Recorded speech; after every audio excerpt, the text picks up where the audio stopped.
it's my kid, and my kid got to see me do it.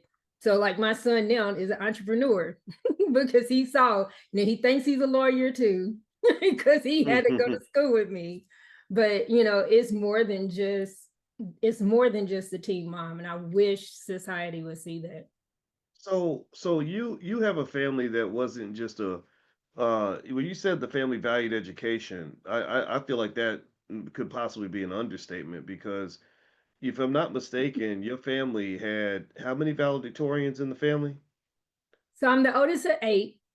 There's 5 girls, 2 boys, and then one more girl. So I was not a valedictorian. I did graduate top of my class, but the 4 siblings under me were consecutive years valedictorian at their high school. So by the time they left, they were like, can y'all please leave? So wait, so let's just be clear about that. I want everybody to hear this, like, because this is the type of black excellence you're not gonna see on TV. So you're telling me that in your family there were not four girls, not including yourself, the one who went off and got an MBA and a law degree. So you were yourself were a straight A student. Tell me, give me a yes or no in the chat, everybody. Let's pause on that and reflect on that. Does From anybody parents know? who didn't have a college education at the time. Say it again. With 2 parents who did not have a college education at the time. Wow. So does anybody know? Give me a yes or no. Does anybody know any family where you have 4 people from the same family that were valedictorians in their high school? Yes or no? Has anybody ever seen that anywhere? I think that's the Guinness Book of Negro Records right there because I have never, and I think that that's important. Like we can't gloss over that, right? Like because if you had made a hit rap album or something, if you was Cardi B or something, everybody would be fawning over that. But the thing is, when people walk around talking about black kids can't be educated, no, that's just not true. It's a matter of priorities. It's a matter of culture. So you had a Well, culture in your family of education. Can you yeah. kind of talk about that a little bit? Because I know there's a lot of parents in here who have kids that are doing exceptional things, and a lot of parents who want their kids to do exceptional things, those who are going to have kids doing exceptional things, those who have grandkids doing exceptional things.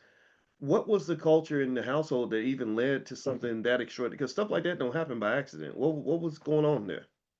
I think part of it, my dad was kind of living vicariously through us because my parents got married really young. And so they got married young. Decided not to go to the Air Force. He went and got a job and started working. My mom stayed home to take care of us. But he wanted to get an education. She wanted to get an education. So they were like, you all are gonna do what we couldn't. And then my dad, like I said, was an electrician at Ford. And he said, there's 8 of you all. I may be able to put one of you through college, but y'all are all going to college. And so you are going to have to make it. That was one of the reasons I loved your mom is in my free period in high school, I would be in her office and she would have a list of all the scholarships and I would just go through them every day.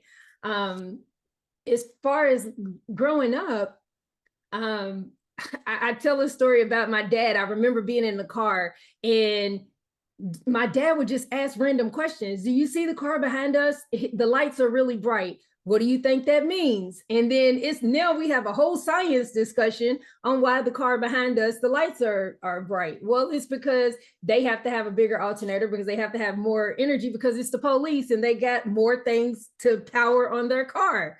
I was like 10. Daddy, why are you asking this? I remember he would ask us questions and he would ask us questions we didn't know the answer to. So that when we said we didn't know, we had one old set of encyclopedias. Go get the encyclopedia or the dictionary, and you're going to write me a report on what it means. So we would hate to talk to him because we knew he was going to use a word we didn't know, a concept we didn't know. So we'd get to the point where we'd be kind of dodging his questions, and I hated it. He would correct us.